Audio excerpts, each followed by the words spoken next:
اللہ اللہ اللہ اللہ اللہ اللہ۔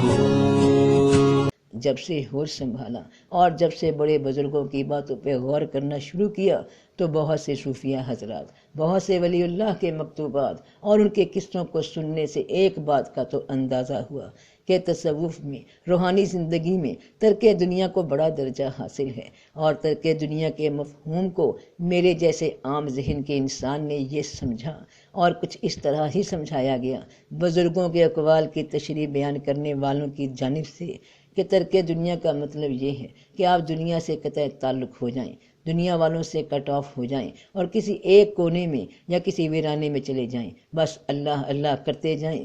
چلیے ٹھیک ہے، صحیح، اگر اسی طرح رب نے حکم دیا ہے اور وہ اس طرح راضی ہے تو کوشش کر لیتے ہیں۔ دن کے 1-2 پہر تک ہم علیحدہ ہو گئے، بس نماز عبادت ذکر کر رہے ہیں، لیکن ایک دم بھوک سی لگنے لگی ہے، جسم میں کمزوری محسوس ہونے لگی۔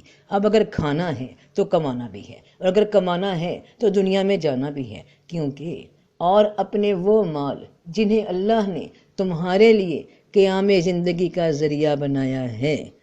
ارے اللہ پاک تو فرما رہے ہیں کہ قیام زندگی کا ذریعہ یعنی زندگی کو قائم رکھنے کا ذریعہ، اس وجود کو جس جسم کے لباس میں دنیا کی زندگی میں ہم موجود ہیں، اسے قائم رکھنے کے لیے مال ضروری ہے، یعنی روزگار ضروری ہے، کوئی کام ضروری ہے۔ تو جب کام کریں گے تو ویرانے سے باہر نکلنا پڑے گا۔ تو یا اللہ ہم تیری یاد کیسے قائم رکھیں مستقل؟ وہ ضربیں، وہ مراقبے، وہ چلے نہیں کاٹیں گے تو شاید پرہیزگاری پہ قائم نہ رہ سکیں۔ شاید یہی پرہیزگاری ہے، شاید یہی بچنا ہے کہ لوگوں سے بچنا شروع کر دیں، کسی سے کوئی تعلق ہی نہ رکھیں۔ تو کیا ایسا نہیں ہو سکتا رب پاک کہ ہمیں بھوک ہی نہ لگے؟ آخر ہم تیرا نام لیں مخلص ہو کے، خلوص کے ساتھ۔ تو اللہ پاک فرماتے ہیں کہ اور ہم نے ان کے ایسے بدن نہیں بنائے کہ وہ کھانا نہ کھائیں اور نہ وہ ہمیشہ رہنے والے تھے۔ تو پھر اگر کھانا ہے تو پھر کمانا بھی ہے، اور یہ کمانا، یہ رزق، یہ پیسہ اور اپنے وہ مال جنہیں اللہ نے تمہارے لیے قیام زندگی کا ذریعہ بنایا ہے۔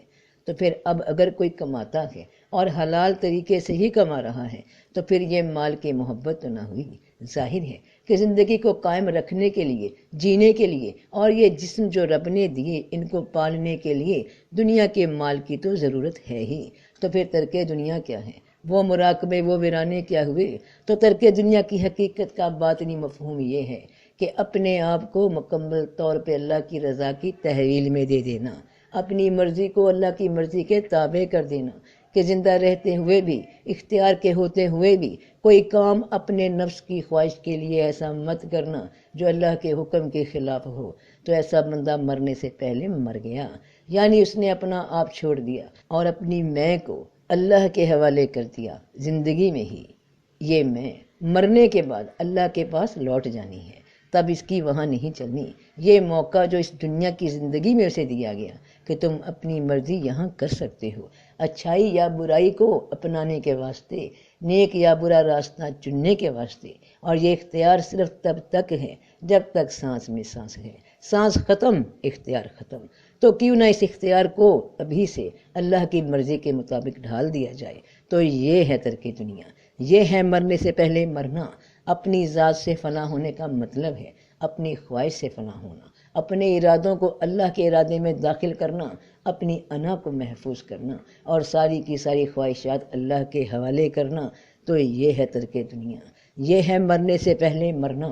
ترک دنیا یہ نہیں کہ لوگوں سے قطع تعلق ہو جاؤ، اپنی ذمہ داریاں، حقوق الفرائض ترک کر دو، کیونکہ جتنے بھی درجات اللہ کے ہاں انسان کی ترقی کے ہیں ان سب کا تعلق معاشرے سے ہے، معاشرتی زندگی سے ہے، دنیا کی زندگی سے ہے۔ اللہ پاک فرماتے ہیں کہ بے شک اللہ صبر کرنے والوں کے ساتھ ہے۔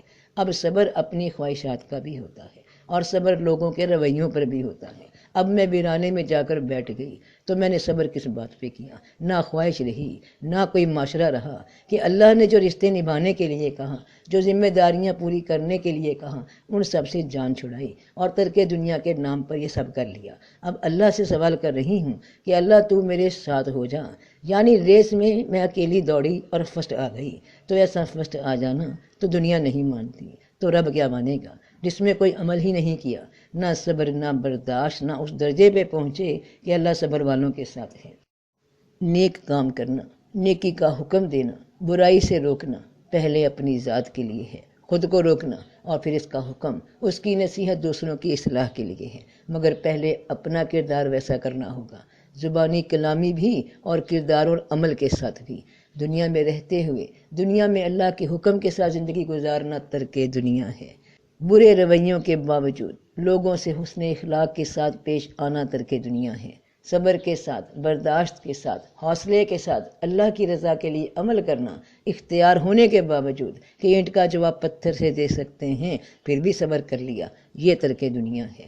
پیسے کا کم یا زیادہ ہونا ترک دنیا نہیں، بلکہ اس مال کا صحیح استعمال ترک دنیا ہے۔ مال ہے، پیسہ ہے، دولت ہے، گنجائش ہے کہ عیش و عشرت کی جا سکے، مگر خود کو اللہ کی رضا کے لیے روک دینا ترک دنیا ہے، کہ اپنی ہر وہ خواہش چھوڑ دی جو رب کو پسند نہیں، تو مرنے سے پہلے مر گئے، مان لیا کہ میں بندہ ہی ہوں اور وہ مالک ہے میرے جسم و جان کا۔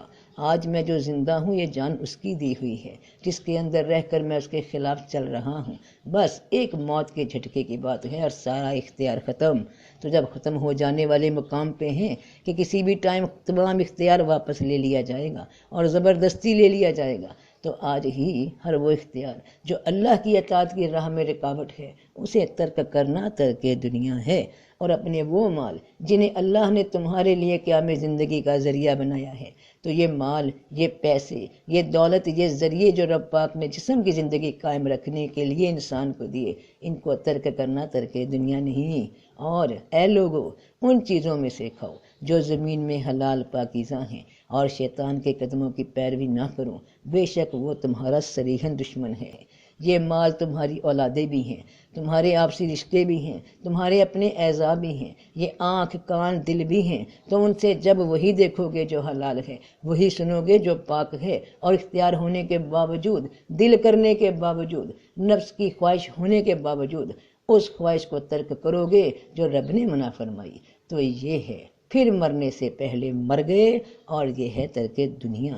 خود کو بھول گئے، میں کو فنا کر دیا۔ حضرت علی علیہ السلام کا فرمان مبارک ہے کہ کوشش کرو تم دنیا میں رہو، دنیا تم میں نہ رہے، کیونکہ کشتی جب تک پانی میں رہتی ہے خوب تیرتی ہے، لیکن جب پانی کشتی میں آ جاتا ہے تو وہ ڈوب جاتی ہے۔ دنیا میں رہنا اللہ کا حکم ہے، جب تک حکم ہے رہنا ہے، اور اگر اللہ کی رضا میں رہے تو اس کی رضا پا کر کامیاب ہو کر لوٹو گے، انعام یافتہ بندوں میں شامل ہو کر۔ اور اگر اللہ کے حکموں کے خلاف چلے، اپنی مرضی میں رہے، اپنی میں رہے، تو یہ جسم، یہ وجود غرق ہو گئے۔ تو دنیا ترک کے لیے نہیں بلکہ آزمائش کے لیے ہے۔ یہاں جس نے بھیجا ہے بنا کسی مقصد کے نہیں بھیجا کہ ویرانہ ڈھونڈ لو، ویرانوں میں چلے جاؤ، اندھیرے ڈھونڈو۔ اس نے رونق میلے میں بھیجا ہے کہ جاؤ اور میرے بندوں کے ساتھ نیک سلوک کرو، صبر کرو، اللہ کی راہ پر چل کر دکھاؤ، ان میں رہو اور مثال بن کر دکھاؤ اللہ کے نیک بندوں کی۔ تو یہ ہے ترک دنیا، یہ ہے مرنے سے پہلے مرنا، اپنی مرضی چھوڑ دینا کہ اپنی مرضی رب کے تابع کر دی۔ تو جو شخص عزت چاہتا ہو سو اللہ ہی کے لیے سب عزت ہے، اسی کی طرف سب پاکیزہ باتیں چڑھتی ہیں اور نیک عمل اس کو بلند کرتا ہے، اور جو لوگ بری تدبیریں کرتے ہیں انہی کے لیے سخت عذاب ہے، اور ان کی بری تدبیر ہی برباد ہوگی۔ تو نیک عمل ویرانوں میں نہیں ہوتے، پتھروں کے ساتھ نہیں ہوتے، بلکہ معاشرے میں انسانوں کے ساتھ کیے جاتے ہیں۔ نیک عمل نیک سلوک کے ساتھ، اللہ کی مخلوق کی خدمت کے ساتھ ہے، قربانیوں کے ساتھ ہے، صبر کے ساتھ ہے، برداشت کے ساتھ ہے، بندوں کے ساتھ نیک سلوک کے ساتھ ہے۔ پھر انسان اپنے اصل اس ذائقے تک، اپنی روح تک پہنچتا ہے، اور وہ روح پھر رب کے پاس لوٹ جاتی ہے اور قطرہ سمندر سے مل جاتا ہے۔ تو سب کا بھلا، سب کی خیر، جیتے رہو بہن بھائیوں، بیٹے بیٹیوں، فی امان اللہ۔